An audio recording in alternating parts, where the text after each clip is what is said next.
सर्वांना नमस्कार. माझं माहेर सात समुद्रापार मराठी कथा या आपल्या नवीन कथेमध्ये सर्वांचं स्वागत आहे. तर यापूर्वीचे भाग आपल्या प्लेलिस्टमध्ये उपलब्ध आहेत, ते पाहण्यासाठी आपल्या चॅनलला नक्की भेट द्या. तर लॉंग ड्राईव्हहून आल्यावर कावेरी आणि अद्वैत जसे गेटच्या आत शिरतात, अद्वैतच्या आई कमलादेवी बाहेर उभ्या होत्या. त्यांनी अद्वैत आणि कावेरीला एकत्र आत येताना पाहिलं. दोघांचे हात एकमेकांच्या हातात लॉक होते, जे पाहून कमलादेवींच्या भुवया उंचवल्या गेल्या. कमलादेवी म्हणाल्या, ते पण अत्यंत रागाने.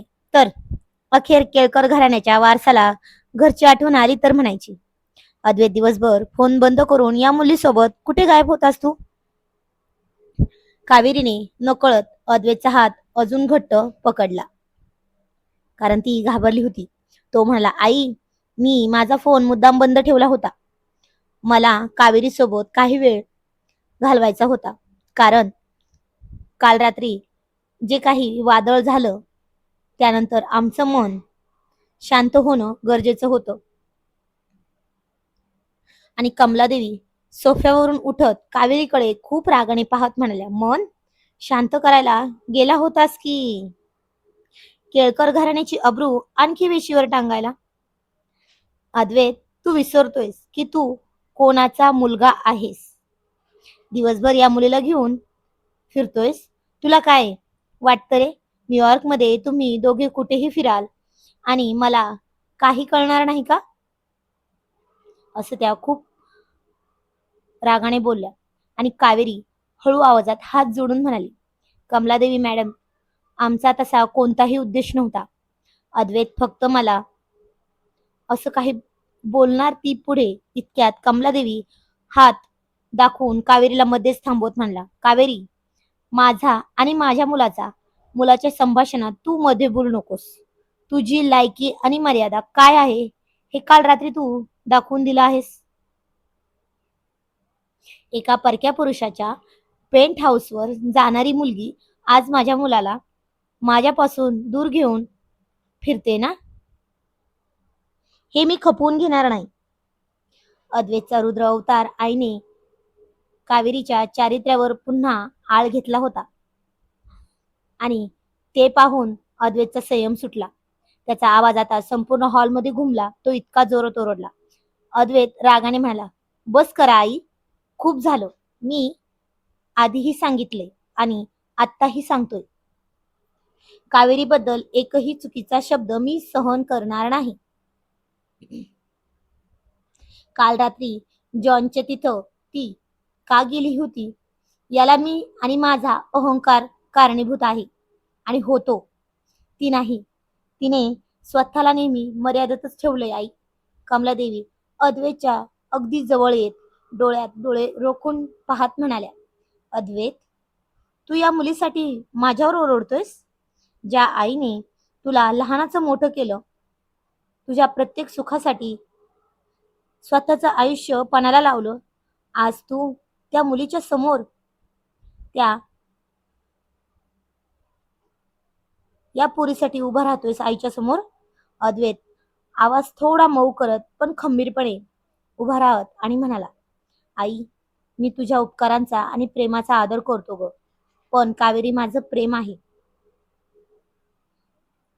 मी आज संध्याकाळी तलावाच्या काठावर तिला वचन दिले की मी तिचा हात कधीच सोडणार नाही. मला तुझा आशीर्वाद हवा आहे आई, तुझा विरोध नकोय. कमलादेवी कठोरपणे हसत म्हणल्या, आशीर्वाद? केळकर घराण्याचं वाटोळं करायला मी कधीच आशीर्वाद देणार नाही तुला. लक्षात असू दे. जर तुला या मुलीशी लग्न करायचं असेल तर तुला या आईला विसरावं लागेल. निवड तुझी आहे अद्वैत, एकतर ही मुलगी नाहीतर तुझी आई. तुझ्या हातात आहे, निर्णय तू घ्यायचा आहे. कावेरीचा मोठा निर्णय कमलादेवींनी टाकलेला हा भावनिक फास पाहून कावेरीच्या पायाखालची आता जमिनीत सरकली होती. अद्वैत आणि त्यांच्या आईमध्ये तिच्यामुळे दुरावा निर्माण व्हावा हे तिला कधीच मान्य नव्हतं. तिच्या डोळ्यात पाणी आलं, पण तिने स्वतःला सावरलं आणि अद्वैतचा हात सोडला. कावेरी अद्वैतच्या समोर जात आणि थोडीशी रडत म्हणाली, नाही अद्वैत, नाही. मी हे कधीच होऊ देणार नाही. माझ्यासारख्या साध्या मुलीसाठी तुम्ही तुमच्या आईला गमावू नका. आईचं स्थान जगात सगळ्यात वर आहे हो, आणि वरचं असतं. अद्वैत व्याकुळ होऊन म्हणाला, कावेरी, तू काय बोलतेस? मी तुला वचन दिलंय ना. कावेरी आता कमलादेवींकडे वळत आणि अत्यंत स्वाभिमानाने म्हणाली, कमलादेवी मॅडम, तुम्ही निश्चिंत राहा. अद्वैत तुमच्यापासून कधीच दूर जाणार नाही. मी केळकर विला आणि अद्वैत या दोघांच्याही आयुष्यातून कायमची चालली. मी माझं प्रेम तुमच्या अहंकारासाठी मागे घेतले, कारण मला अद्वैतच्या आयुष्यात विघ्न बनायचं नाहीये. हे बोलून कावेरी मागे न पाहता रडत रडत थेट मुख्य दाराच्या दिशेने धावत सुटली. बाहेर न्यूयॉर्कच्या रात्रीत पुन्हा एकदा बर्फवृष्टी सुरू झाली होती. अद्वैत जोरात ओरडत म्हणाला, कावेरी थांब, कावेरी थांब, बाहेर जाऊ नकोस कावेरी. आणि कावेरी त्या थंड अंधाऱ्या रात्रीत केळकर विला सोडून निघून गेली होती. अद्वैत तिला थांबवण्यासाठी दाराच्या दिशेने धावला, पण कमलादेवींचा करारी आवाज पुन्हा त्याच्या पाठीवर आदळला. अद्वैत, जर तू आज तिच्या मागे गेलास तर तू मला कायमचं गमावशील. कमलादेवींच्या त्या शेवटच्या शब्दांनी अद्वैतच्या पायांना जणू साखळदंडच घातले होते. तो दारातच थांबला. बाहेर अंधार होता, अंधार वाढला होता आणि बर्फाची वादळं लाट सुटली होती. कावेरी त्या थंडीत एकटी रडत रडत दूर निघून जात होती. अद्वैतने मागे वळून पाहिले. कमलादेवींचे डोळे रागाने आणि हट्टाने भरलेले होते. त्यांच्या चेहऱ्यावर मी जिंकले असा एक कठोर भाव होता.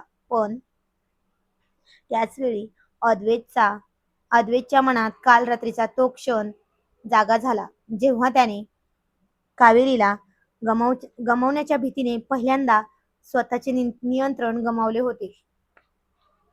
त्याच्या मनातील संघर्ष आता टोकाला पोचला होता.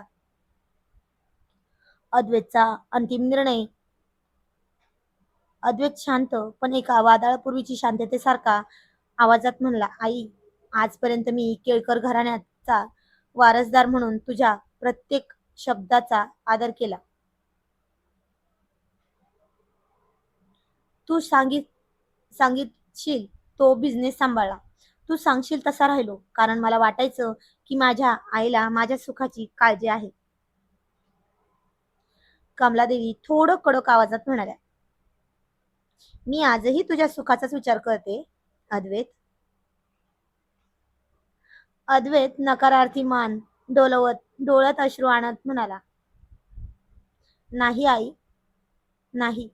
तू माझ्या सुखाचा नाही, तू तुझ्या केळकर घराण्याच्या खोट्या प्रतिष्ठेचा विचार करतेस गाई. आज जर मी कावेरीला या वादळात एकटं सोडून दिलं तर मी स्वतःच्या नजरेत कायमचा मरेन. आणि जो माणूस आतून मरून गेलाय ना, तो केळकर घराण्याचा वारस कसा होऊ शकतो? कमलादेवी चकित होऊन म्हणाल्या, अद्वैत, तू माझ्या शब्दाचा अनादर करतोयस. आणि आता अद्वैत आपल्या कोटची बटणं लावत दाराबाहेर पाहत म्हणाला, हा अनादर नाही आई, हे माझं कर्तव्य आहे. ज्या मुलीला मी आज संध्याकाळी माझ्या मिठीत घेऊन वचन दिलं होतं की मी तिचा हात कधीच सोडणार नाही, आज तिचा विश्वास मी मोडू शकत नाही गाई. जर कावेरी या घरात सून म्हणून येणार नसेल तर हा अद्वैत केळकरही या घरात कधीच पाऊल ठेवणार नाही. कमलादेवी ओरडत हातातील जपमाळ खाली पडत त्यांच्या हातातली जपमाळ खाली पडते आणि म्हणतात, अद्वैत थांब, तू पाऊल बाहेर टाकलंस तर माझा गळा कापून जा. पण अद्वैतनं यावेळी मागे वळून पाहिलंच नाही. तो थेट त्या अंधाऱ्या बर्फाळ रात्रीत कावेरीच्या मागे धावला. न्यूयॉर्कच्या रस्त्यावर शोध. बाहेर प्रचंड थंडी होती. बर्फ अंगाला सुयांसारखा टोचत होता. अद्वैत गाडी न घेता रस्त्याने धावत सुटला. कावेरी, कावेरी, तो जोरात ओरडत होता. रस्त्यावरून दूर दूरपर्यंत कोणीच दिसत नव्हतं.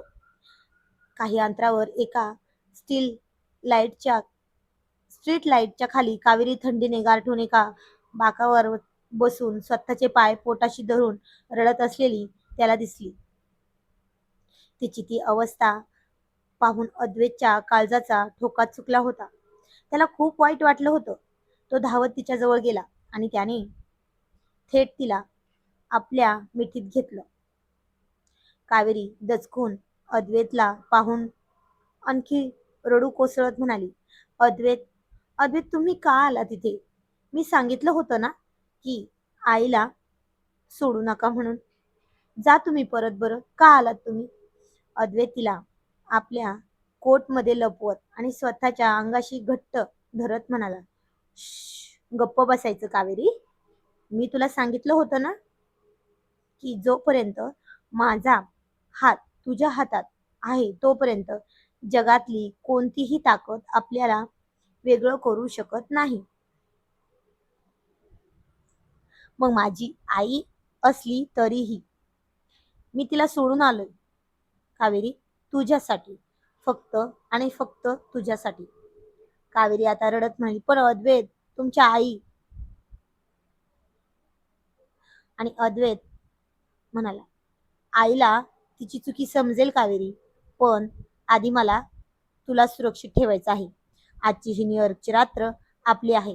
या रात्री आपल्यात ना आईचा विरोध असेल ना जॉनची सावली. एक नवी सुरुवात. अद्वैतने कावेरीला सहजच उचलून घेतलं आणि तो जवळच असलेला एका हॉटेलच्या दिशेने चालू लागला. तिच्या मनात आता कमलादेवींची भीती नव्हती, कारण तिला समजले होते की अद्वैतचे प्रेम तिच्यासाठी या जगातल्या कोणत्याही नात्यापेक्षा आणि संपत्तीपेक्षा खूप मोठे आहे. अद्वैतने केळकर आणि आपल्या आईचा त्याग करून कावेरीचा हात धरला होता. न्यूयॉर्कच्या या गोठवणाऱ्या रात्रीत त्यांच्या प्रेमाचा नवा संसार सुरू झाला होता. पण दुसरीकडे केळकर विलामध्ये एकट्या पडलेल्या कमलादेवी आता शांत बसणार होत्या का? की अद्वैतच्या या बंडखोरीचा बदला घेण्यासाठी त्या भारतात असलेल्या प्रतापराव केळकरांना काही मोठा आदेश देणार होत्या? हे पाहणं खूप इंटरेस्टिंग ठरणार आहे. तर जाणून घ्या पुढील कहाणी पुढील भागामध्ये. तोपर्यंत धन्यवाद.